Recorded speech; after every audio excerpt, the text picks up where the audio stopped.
All right, you bunch of space cadets, welcome to another deep dive. Another deep dive into the abyss of knowledge. Looks like someone out there is having a full-blown existential crisis. Why is that? Because, you lovely folks, requested we tackle the big one. You mean, Are we alone in this goddamn universe? the eternal question. So buckle up, Buttercup. Should I be scared? We've got a stack of research. From? Mostly Wikipedia, if we're being honest. The font of all human knowledge. All about extraterrestrial life, and we're about to go down a rabbit hole. How deep are we talking? Deeper than a black hole's ass crack. Let's just hope we don't get sucked into some interdimensional bullshit along the way. Yeah, right. So where do we start? First off, let's get this straight. The universe is fucking massive. How massive are we talking? We're talking 2 trillion galaxies, according to the Hubble telescope. 2 trillion. It's almost impossible to comprehend. It's mind-boggling. And our little solar system, What about just a speck of dust in the Milky Way. which itself is just one galaxy among trillions. So basically, we're less than a microbe's fart in the grand scheme of things. Pretty much. But here's the kicker. Hit me with it.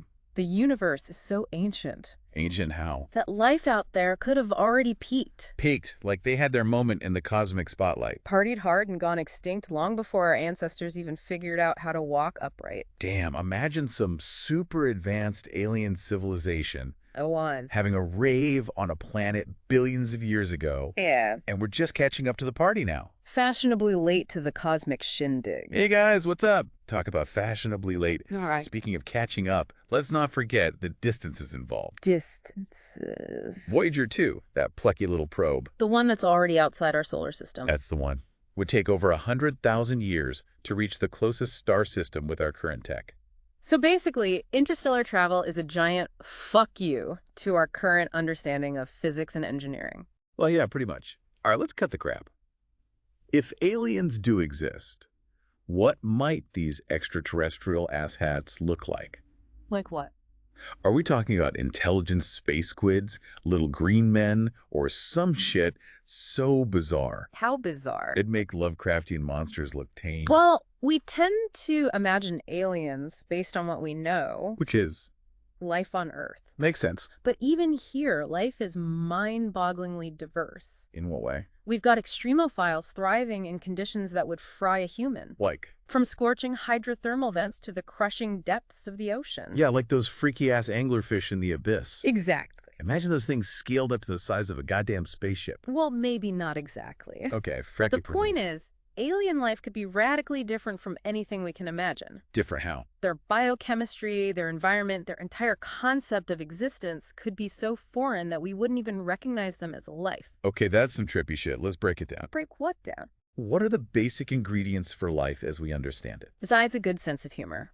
Bides that. Life needs a few key things. First, a source of energy. Okay, that's a given? Here on Earth, that's mostly the sun, but elsewhere it could be geothermal activity, maybe even magnetic fields. Magnetic fields. So, like, electromagnetic space slugs. That's a metal album cover waiting to happen. Possibly. Next, you need a liquid solvent. A liquid solvent. Like what? We use water. Yeah, good old H2O. What else is there? Some scientists speculate aliens might use ammonia or even liquid hydrocarbons. Hold up, aliens made of gasoline. It's just a theory. They'd be flammable as fuck. The point is, it shows how diverse life could be. True. Now we get to the building blocks of life. On Earth, it's mostly carbon. Carbon, the versatile element that makes up everything from diamonds to dog shit, Exactly. Carbon is great at forming complex, stable molecules, which are essential for. which are essential for storing genetic information and carrying out life's processes. Okay, so carbon is king. But what about other elements? Like what? Could we have, like, silicon-based life forms out there? Silicon is a contender, Why is that? being abundant in the universe. I'll give you that. The problem is it forms less stable molecules, especially around oxygen. So silicon-based life would need... Well, a drastically different environment. So no oxygen-breathing rock aliens. Bummer. Let's not rule anything out just yet. The point is, alien biochemistry could be wild. Okay, fine. But let's say we do stumble across some alien life form. Would it be intelligent, like some sort of cosmic philosopher, or just some microscopic blob minding its own business. That's where things get really interesting. Evolution is a messy bitch. Tell me about it. Even on Earth, it took billions of years to go from single-celled organisms to us. The self-proclaimed smartest species on the planet. Yeah, but that smartest species thing. I've seen some shit on the internet that makes me question that. Point taken. There's no guarantee alien life would follow the same evolutionary path or even end up intelligent in a way we recognize. So we could find a planet full of sentient fungi having philosophical debates about the meaning of existence, and we wouldn't even know it. That's a possibility. Wild. However, multicellularity evolved independently multiple times on Earth. Multicellularity. You gonna break that down for me, Captain Science? It means that different groups of organisms evolved into multicellular forms separately. So, It wasn't just a one-time fluke. and that means This suggests that multicellularity might be a common occurrence elsewhere in the universe as well. okay, so basically, there's a decent chance aliens are out there rocking multiple cells. Exactly. And even if they evolved differently, they might end up with similar features due to convergent evolution. Meaning, This means that even with different starting points, alien life might end up with similar solutions to the challenges of survival, like bilateral symmetry or sensory organs clustered in a head. so maybe they'll have eyes and ears and stuff, even if they're not exactly like ours. Yeah. It's kind of comforting in a weird way. It is fascinating to consider. All right, enough with the hypothetical alien biology lessons. Let's talk about our own solar system. Is there any chance we've got some weird-ass neighbors lurking in the cosmic backyard? Honestly, the inner planets are pretty much a bust. How so? Venus is a scorching hellscape, and Mars is a cold, dry desert. Yeah, Venus is like a planetary sauna from hell. Yeah. No thanks. And Mars is basically a giant red wasteland. Life on the surface is highly unlikely in both places. But hey, maybe some hardy microbes are chilling underground where it's a bit more hospitable. Underground microbes. Sounds like a party I don't want an invitation to. Let's move on to the gas giants. Jupiter and Saturn. What about them? While they're unlikely to harbor life as we know it, their moons are a different story. Moons? Seriously? You're telling me those little orbiting rocks could have more action than the planets themselves? Some of them are incredibly interesting from an astrobiological standpoint. Europa, a moon of Jupiter, has a subsurface ocean that's thought to be bigger than all of Earth's oceans combined. Hold the phone. An ocean bigger than all our oceans put together. Now that's what I call a swimming pool. And it's not alone. Ganymede and Callisto, also moons of Jupiter, have subsurface oceans as well. Then there's Enceladus, a moon of Saturn, which has been observed spewing plumes of water vapor into space. Hold up. Spitting water into space. What is it, some kind of intergalactic sprinkler system? It's thought that these plumes are coming from hydrothermal vents on Enceladus's ocean floor. And here's the kicker. We've found complex organic molecules in those plumes. Like what? Even hydrogen cyanide, a key ingredient for life as we know it. Holy shit, that's pretty damn compelling. So Mars, with its potential underground microbes and these icy moons with their hidden oceans and plumes of organic molecules, it's like our solar system is trying to throw us a bone in this search for alien life. It certainly is a fascinating set of possibilities. All right, enough with the theories. Let's get down to brass tacks. How the hell do we actually find these aliens? How do you propose we do that? Do we just send out a cosmic Craigslist ad seeking extraterrestrial life forms for intergalactic beer pong tournament? Must be able to handle their liquor and tolerate bad jokes. Well, that's one approach. I'm kidding, of course. What do scientists actually do? But scientists generally use two main methods. What are they? Searching for basic life, like microbes, Okay. and searching for intelligent life, like civilizations. So, two very different approaches. Let's start with the microbes. How do you go about finding a microbe on a planet millions of miles away? Scientists look for biosignatures. Fossil signatures, what the hell are those? Chemical or physical signs that indicate the presence of past or present life. Like what specifically? This could be specific gases in a planet's atmosphere, For example? like oxygen or methane, or even fossilized remains. Ah, fossils, like those Martian bacteria that caused a stir a while back. Exactly. Speaking of Mars, what's the latest on that? The latest. Are we any closer to finding those Martian microbes? The evidence for past life on Mars is still debated, I bet it is. but it's a prime target for future missions. Fingers crossed. All right, so that's how we hunt for basic life. But what about the intelligent aliens? Are we talking about full-blown civilizations with spaceships and laser beams? Well, maybe not laser beams, but that's where SETI comes in. SETI, right. The search for extraterrestrial intelligence? Those are the folks listening for alien radio signals, right? Sort of like Yeah. trying to pick up a conversation on a cosmic CB radio. Exactly. SETI uses radio telescopes to scan the skies for signals that might be artificial. And what's the biggest challenge there? The challenge is filtering out the noise of the universe and finding something that screams, "Hey, we're aliens, come say hi." Yeah, I can imagine space is a noisy place. You got that right. Yeah. It must be tough to distinguish a real alien signal from some random cosmic fart. Or some drug dude's butt dial from a million light years away. It is. But there have been some interesting signals. Like what? Like the WOW signal detected in 1977. The WOW signal, wasn't that like a really strong radio signal? It was. That came out of nowhere. And then disappeared. Sounds like a cosmic booty call. It remains unexplained to this day. That is pretty wild. Some believe it was an alien transmission, but we can't be sure. Man, that's some spooky shit. So SETI is out there, ears to the cosmos, hoping to hear ET phone home. What else is shaking in the alien hunting world? One of the most exciting developments in recent decades has been the discovery of exoplanets. Exoplanets. Those are planets outside our solar system, right? Yeah. Like the cosmic equivalent of finding out your parents had a whole other family you never knew about. In a way, yes. We've discovered thousands of them. Thousands. Seriously. That's a lot of potential real estate for alien life. Over 4,000 confirmed exoplanets and counting. Damn, that's a lot of planets. It is. And I'm guessing some of them are potentially habitable, right? Like planets where you could walk around without needing a spacesuit and a lifetime supply of oxygen tanks. You got it. We're finding more and more exoplanets located in the habitable zones of their stars. Habitable zone. Remind me what that is again.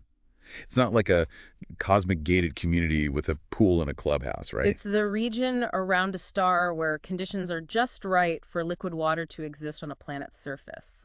So not too hot, not too cold, like Goldilocks and her damn porridge. Exactly. Gotta love that analogy. But it's more complicated than that, isn't it? Of course. A planet in the habitable zone doesn't guarantee life. But it's a good starting point in our search. Makes sense.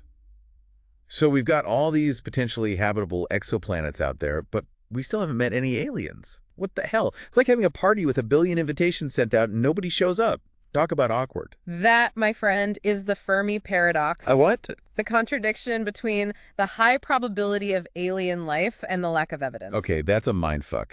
It's like the universe is playing a cosmic game of hide and seek, and we're the ones who are always it. It's a puzzle that has baffled scientists for decades. All right, let's dive into that paradox. What are some possible explanations for this cosmic ghosting? One possibility, and it's a bit depressing, Let's hear it. is that we're truly alone. Alone. The only intelligent life in the entire universe. Hold up, that's some heavy shit. Are you saying we're the only ones who won the cosmic lottery? It's one possibility, though not a very satisfying one. I'll give you that. What else? Another is that interstellar travel is just too damn hard. Too hard for who? Even for super advanced aliens. Yeah, we already talked about how space is basically a giant middle finger to our current technology. It is. Maybe even with warp drives and wormholes, it's just not feasible. True. What other explanations are there? Or, here's a thought. Maybe they're out there, but they're deliberately hiding from us. Hiding. Why the hell would they do that? Are they playing some kind of cosmic game of duck, duck, goose, where we're the ones who are always about to get tagged? There's a theory called the dark forest hypothesis, which suggests that advanced civilizations might be keeping a low profile Why? because they're afraid of being discovered by other, potentially hostile civilizations. Damn, that's terrifying. Like some kind of intergalactic version of stranger danger. It's a chilling thought. The universe could be a very dangerous place for a young, noisy civilization like ours. Yeah, we humans do tend to make a lot of noise, both literally and figuratively. We do.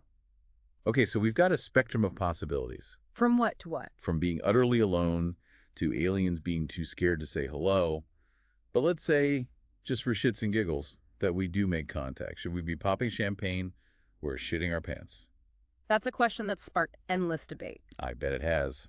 There are potential risks and benefits to consider. Like what? Stephen Hawking, for example, warned about the potential dangers of contacting alien civilizations. Dangers like what? He suggested they could be hostile, Hostile in what way? looking to exploit our resources or wipe us out entirely. Yeah, I can see that. History's full of examples of advanced civilizations exploiting less advanced ones. We humans aren't exactly known for our peaceful first encounters. Right. It's a valid concern. But on the flip side, Imagine the knowledge they could share, the technology they might have. That's some next-level shit. It could be. Maybe they've got the cure for cancer, the secret to cold fusion, or a way to make pineapple on pizza actually taste good. The potential benefits are immense. No doubt about it. It is. It's a gamble, no doubt about it. But one thing's for sure. What's that? This is a question that's going to keep us scratching our heads for a long, long time. Indeed. It's one of the most profound questions humanity has ever grappled with. All right, we've covered a lot of ground in part one of this cosmic deep dive. We've talked about the mind-boggling scale of the universe, the possibilities of alien life, the challenges of contact, and the Fermi paradox, which has left us more confused than a pigeon in a chess tournament. We have. But we're just getting started, folks. There's a lot more to explore. Welcome back, Space Cadets. Where were we? Yes. Hurtling through the cosmos, desperately seeking signs of intelligent life that isn't posting cat videos on the internet. Let's be real. If aliens are watching us, they've probably already seen enough cat videos to last a lifetime. But speaking of aliens, What about them? let's talk about the ethics of contact. Yeah. If we do find those little green dudes or tentacled monstrosities or whatever the hell they are, I mean, it's not like we have the best track record when it comes to encountering new civilizations here on Earth. you mean like, Just ask the Native Americans how that worked out for them. yeah, point taken. History is littered with examples of advanced civilizations steamrolling over less advanced ones. We humans are experts at fucking shit up. Right. Mm. So, do we want to impose ourselves on some unsuspecting alien civilization? What do you mean? Maybe they're happy minding their own business, evolving at their own pace, and here we come, Like a wrecking ball. barging in with our selfie sticks and reality TV shows. It's like that awkward moment when you show up uninvited to a party. And Yeah. everyone's staring at you like, who the hell is this asshat? Exactly. And it's not just about being polite. It's not. What if we accidentally introduce some kind of intergalactic virus or bacteria that wipes out their entire population? Talk about a cosmic guilt trip. Damn, there'll be some serious karma. We'd be the cosmic equivalent of Typhoid Mary, spreading destruction across the galaxy. So yeah, And so, the ethics of contact are complicated as hell. no argument there. There's a lot to consider before we start blasting out, hey, here, come say hi, messages across the universe. Okay, so let's assume we do make contact, and it's all peaceful and whatnot. Then what? How the fuck would we even communicate with these aliens? I mean, scientists have been trying to develop universal languages Universal how? that any intelligent civilization could understand. So like some kind of intergalactic Esperanto? Or Maybe a language based on math and physics? Because those are supposed to be universal. Okay, I get that math and physics, the language of the universe, Right. but what if their math is based on a completely different system? What if they think pie is a delicious dessert and not a mathematical constant? Right. Well, that would certainly complicate things. Okay, let's get real for a second. Okay. Let's say we do find these aliens and we manage to overcome the language barrier. Right. What are the chances these extraterrestrial buddies are going to be anything like us? I highly doubt they'll be humanoid, with 2 arms, 2 legs, and a head full of existential angst. Damn. Yeah. I was kind of hoping for some relatable cosmic buddies. The thing is, their entire evolutionary path would have been shaped by a completely different planet. Different how? Different environmental pressures, different challenges. So what's... Maybe instead of worrying about finding aliens that look like us, What? we should be more open to the possibility of encountering life forms that are so bizarre, so utterly alien, They do what? that they challenge our very definition of what life is. Exactly. We need to be prepared for the truly unexpected. Okay, I'm trying to wrap my head around this. We've talked about the mind-blowing scale of the universe, the possibility of alien life, the challenges of contact, and the Fermi paradox, which is still giving me an existential headache. But where the hell do we go from here? Do we just sit around waiting for ET to phone home? Or are we actively out there searching? Well, the search is definitely unapologetic. Scientists are constantly developing new technologies and strategies For what? to find and study extraterrestrial life. Like what? Give us the inside scoop, Captain Science. New telescopes are coming online, both on Earth and in space, that will allow us to peer deeper into the universe than ever before. More telescopes. More chances to spot those alien disco balls reflecting light across the cosmos. And we have missions planned. To where? To explore those tantalizing, icy moons in our solar system. You mean those moons with the hidden oceans that might be teeming with alien squid? Or, something even weirder. Precisely those. Okay. That's fucking cool. And of course, there's good old SETI, still listening for those faint whispers from across the galaxy. All of this represents a multi-pronged approach to solving the biggest mystery of all. Which is, Are we alone? we're throwing the kitchen sink at this problem, aren't we? Telescopes, space probes, radio signals. Mm-hmm. It's like a cosmic scavenger hunt. It is, and it's a hunt that's captivating the imaginations of scientists and everyday people alike. Rightfully so. Mhm. I mean, who hasn't looked up at the stars and wondered if there's someone else out there looking back? It's a question that's been asked for centuries, Yeah. and it's one that continues to drive us to explore, To what? to discover, and to push the boundaries of what we know. It's the ultimate cosmic adventure. All right, so let's recap what we've covered in part 2 of this cosmic deep dive. We tackled the ethical quagmire of contacting alien civilizations, pondered how the hell we'd even talk to them, and explored the mind-blowing possibilities of what those alien life forms might be like. And we haven't even touched on the fact that they might not even be biological. There's still so much to consider. Damn straight. So buckle up, space cadets.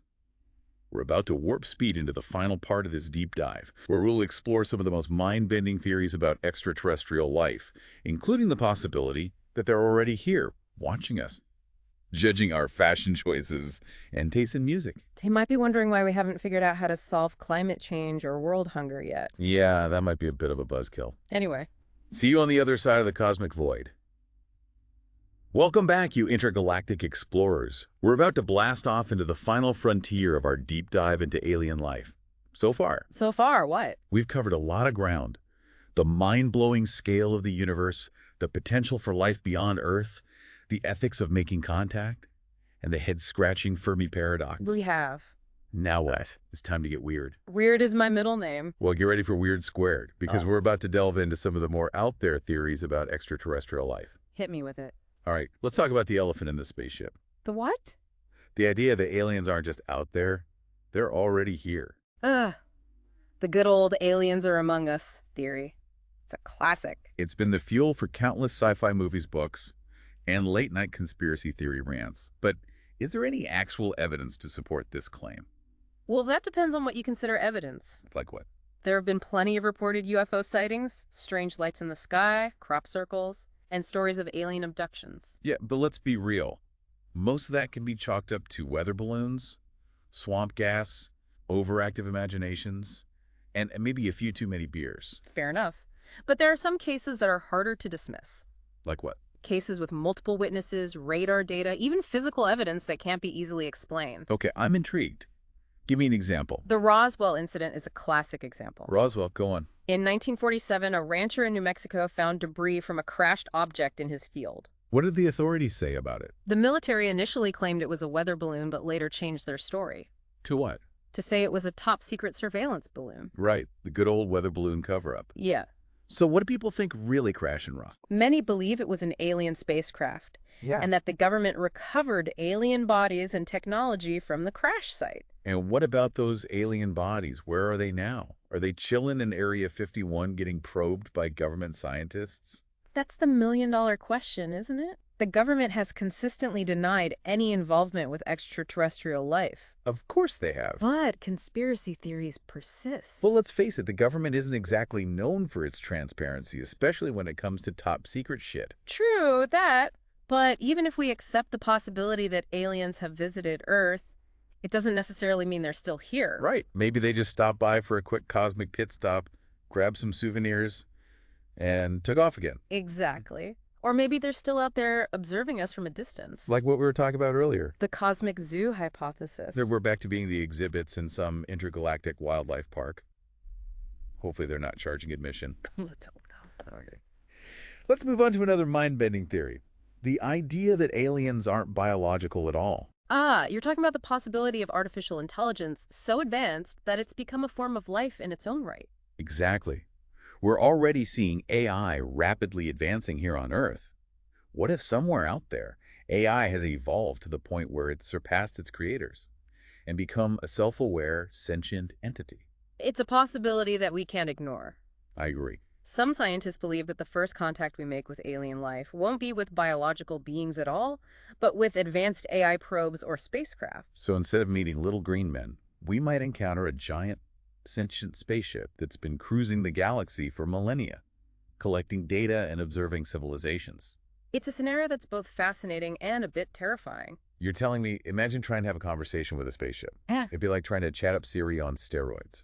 Perhaps. Or maybe they've evolved beyond the need for language as we understand it. They might communicate through pure thought or some other form of energy exchange. Okay, now my brain is officially hurting. Let's shift gears for a second and talk about the cultural impact of the alien question. It's been a recurring theme in human storytelling for centuries. Why are we so obsessed with the idea of extraterrestrial life? I think it's deeply rooted in our desire to understand our place in the universe. Go on. For most of human history, we believed we were the center of everything. Then we discovered that Earth was just one planet orbiting the sun, and that the sun was just one star among billions in the Milky Way galaxy. Right. So basically, we've been getting our cosmic egos bruised for centuries. Pretty much. Yeah. And the possibility of extraterrestrial life takes that existential crisis to a whole new level. It makes us question everything we thought we knew about ourselves, our history, and our place in the grand scheme of things. It's both humbling and exhilarating at the same time. Exactly. And it fuels our imaginations. How so? It makes us wonder what those alien civilizations might be like, what technologies they might possess, what wisdom they might have to share. Maybe they can teach us how to solve climate change or achieve world peace. Or maybe they just want to know the secret ingredient in Coca-Cola. Who knows? That's the beauty of it. The possibilities are truly endless. All right, we've covered a lot of ground in this cosmic deep dive. A lot of ground indeed. We've explored the scientific possibilities, the ethical dilemmas, and the mind-blowing theories that surround the question of extraterrestrial life. But in the end, it all boils down to one simple question. The question of, are we alone? And that's a question that we may not have the answer to for a long time, if ever. But that doesn't mean we should stop searching. The pursuit of knowledge. The quest to understand our place in the universe is what drives us forward as a species. It's the ultimate cosmic adventure. Damn straight. So to all you listeners out there, keep looking up at the stars, keep asking those big questions, and never stop wondering about the mysteries that lie beyond our world. And who knows? Maybe one day we'll get that answer we've been searching for. That's it for this deep dive into the mysteries of extraterrestrial life. Thanks for joining us on this wild ride through the cosmos. Until next time, keep your minds open and your tinfoil hats handy. You never know what's lurking out there in the vast expanse of space